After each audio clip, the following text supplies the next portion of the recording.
உங்களை சுத்தி புள்ளையும் உங்க மனைவியோ இருந்ததுக்கான எந்த ஒரு ஆதாரமும் அங்க இல்ல. அட ஆமாப்பா, யாரையுமே காணோம்.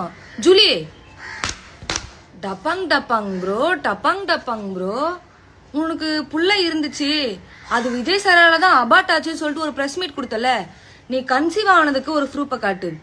அது அபார்ட் ஆயிருச்சுன்னா வீட்டுல உட்காந்தோட அப்படிலாம் முக்க முடியாது. எவ்வளோ ப்ளீட் ஆகும், எவ்வளோ பெயின் இருக்குன்னு சொல்லிட்டு ஒரு பெண்களுக்கும் தெரியும். சாதாரண பீரியட்ஸ் டேலே அப்படி இருக்கும், அவ்வளோ பெயின் இருக்கும். அபார்ட் ஆயிடுச்சுன்னா வீட்டுல உட்காந்துலாம் முக்கின்னு இருக்க முடியாது, முக்கின்னு இருக்க முடியாது. அப்ப ஹாஸ்பிட்டலுக்கு போயிருப்பல, அட்மிட் ஆயிருப்பல, உனக்கு ஸ்கேனிங் ரிப்போர்ட் கொடுத்துருப்பாங்கல்ல, எங்க அது எங்க எப்படி சிஎம்ஆர்கள் காரணமாவாரு? உனக்கு புள்ள குடுக்கறது ஒருத்தன், புள்ள கலைக்கிறது ஒருத்தன் நீ பிரஸ் மீட் கொடுத்துன்னு உக்காந்து இருப்பியா? எவன்டா அது பிரஸ்காரனே? எவ்வளவு எடுத்து போட்டீங்க? இப்ப நான் கேக்குறேன், இதை எடுத்து போடு. இவ்வளவு சொன்னல, அந்த குழந்தை இருந்ததுக்கு ஒரு ஆதாரம். ஏன்னா நீ அந்த குழந்தை இருக்கான்னு டெஸ்ட் பண்றதுக்கு ஒரு என்னங்க டெஸ்ட் டியூபா அது வச்சு டெஸ்ட் பண்ணுவாங்க, 2 கோடு காட்டுதான்னு பாப்பாங்க. அட்லீஸ்ட் அதாவது உங்ககிட்ட இருக்கா? சும்மா யாராவது எடுத்துன்னு யாரோட ஏதாவது எடுத்துன்னு ப்ரூஃப் போடாத. என்ன உன்னோடதுதான்றதுக்கு எங்களுக்கு என்ன ப்ரூஃப் இருக்கு? நீ என்ன அடுத்தவங்கள ப்ரூஃப் கேட்டுனாலே ப்ரூஃப் பருப்புன்னு?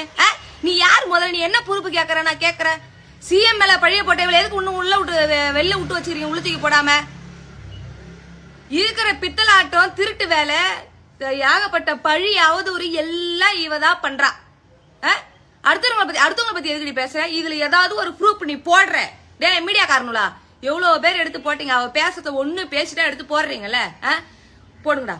நான் கேட்ட கேள்வியில இந்த ப்ரூஃப் எல்லாம் அவளை காட்ட சொல்லுங்கடா பாப்போம். இப்போ இந்த வீடியோவை குட்டி மியா தான் ஷேர் பண்ணியிருக்காங்க. சோஷியல் மீடியாவே இப்போ செம்ம ஹிட் ஆக்குற ஒரு புதிய கான்ட்ரவர்சி பற்றி தான் இந்த வீடியோ. ஐபிஎல் மேட்ச்ல கில்லி சரத் தன்னோட குழந்தைக்கு மாத்திரை கொடுக்கற மாதிரியான ஒரு வீடியோ சமூக வலைதளங்கள்ல பரவி வந்துச்சு. அந்த வீடியோவை பார்த்த பலர் அது என்ன மாத்திரையா போதை பொருளான்னு கேள்வி எழுப்பி சமூக வலைதளங்கள்ல கடுமையாக விமர்சனம் பண்ணிட்டு வந்தாங்க. இந்த விவகாரத்துல பிக் பாஸ் ஜூலியும் தனது கருத்தை பதிவு செய்திருந்தாங்க. நீங்க எம்எல்ஏவா இருக்க தகுதியே கிடையாதுன்னு விமர்சனம் செஞ்சிருந்தாங்க. அதுக்கு பிறகு குட்டிமியா வெளியிட்ட புதிய வீடியோ தான் இப்போ இணையத்துல பேசும் பொருளா மாறி இருக்கு. அதுல ஜூலி, நீங்க முன்னாடி பிரெக்னெண்டா இருந்தீங்க, அந்த பிரெக்னன்சிக்கு ப்ரூஃப் இருக்கா? சோசியல் மீடியால எல்லாரும் கில்லி சரத் வீடியோக்கு ப்ரூஃப் கேட்ட மாதிரி இதுக்கும் ப்ரூஃப் காட்டுங்கன்னு சவால் விடுத்திருக்காங்க. இந்த வீடியோ வெளியானதுல இருந்து சோசியல் மீடியால இரு தரப்பினரும் கருத்துக்களை பகிர்ந்து ஹேஷ்டாகளோட தீவிரமா விவாதிச்சுட்டு வராங்க. இந்த கான்ட்ரவர்சி பத்தி நீங்க என்ன நினைக்கிறீங்க? யாருடைய கருத்து சரின்னு உங்களுக்கு தோணுதோ உங்க ஒப்பீனியனை கமெண்ட்ல சொல்லுங்க. மேலும் இந்த மாதிரியான அப்டேட்ஸ்க்கு நம்மளோட சேனலை சப்ஸ்கிரைப் பண்ணிக்கோங்க.